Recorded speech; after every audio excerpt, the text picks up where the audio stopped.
If you were to flick through the pages of history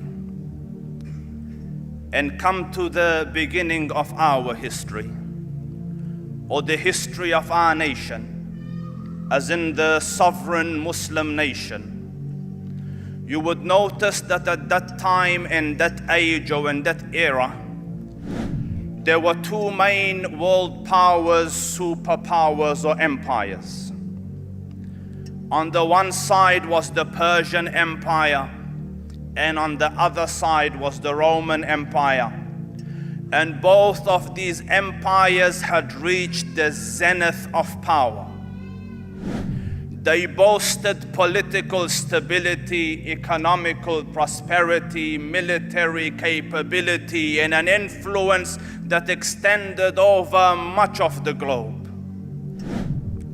And then there, in the dry deserts of Arabia, lived the Arab race, a semi-nomadic people scattered across an endless desert. Their land was harsh, their climate difficult, their land barren, their people scattered, disunited, uneducated, undisciplined. And on the earth of God, it would be accurate to say that they had nothing going for them. So much so that the great conquerors of the past passed them by and didn't even look twice at them.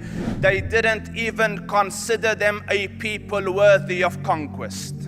Alexander the Great passed them by, the Romans passed them by, the Persians passed them by. They were an unnoticed, insignificant, uneducated, unlettered, undisciplined, disunited, scattered group of people that added up to nothing much in the annals of human history.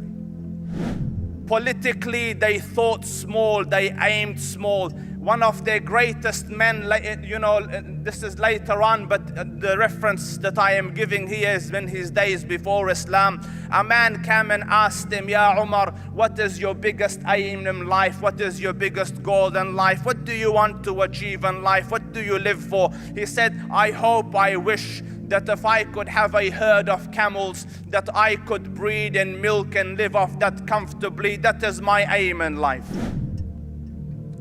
They were a small people, population the numbers were not as big as the other countries.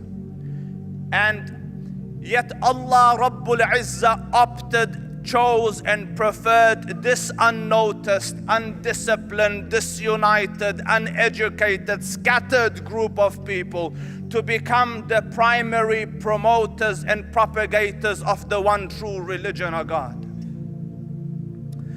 And I study history and I contemplate deeply about it, and for the life of me I am thinking, Ya Rab, the Romans were there, the Persians were there, armies were there, governments were there, governance were there, pomp was there, ceremony was there, and you opt for this unnoticed, disunited, undisciplined, uneducated group of people to become the custodians and the promoters and propagators of the salvation of the human nation.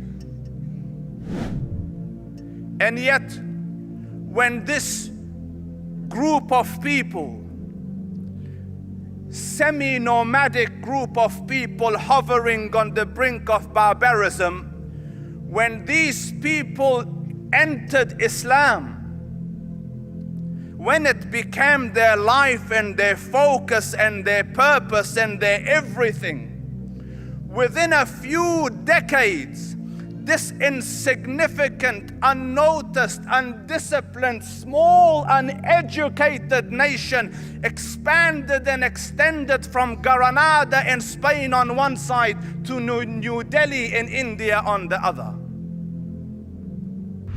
History is making a point here. My Lord is teaching a lesson here.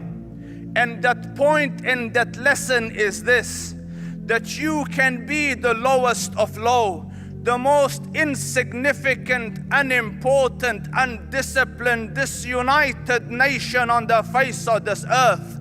But if you were to cling to this rope of Allah, you will reach the pinnacles of human achievement. There is not a second truth beyond this.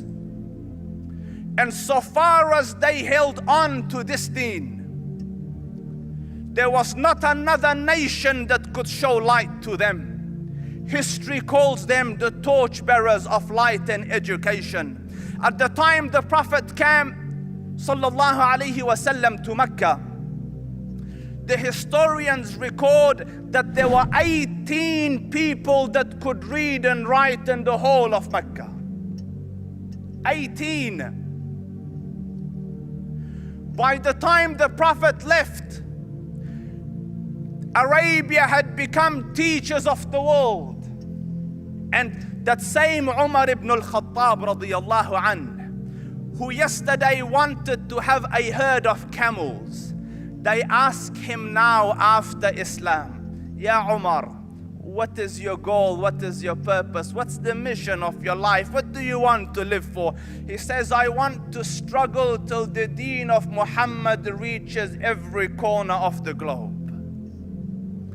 The small became world notable. The unnoticed became significant. The localized dreams became world vision. The secret formula of change and success was Islam.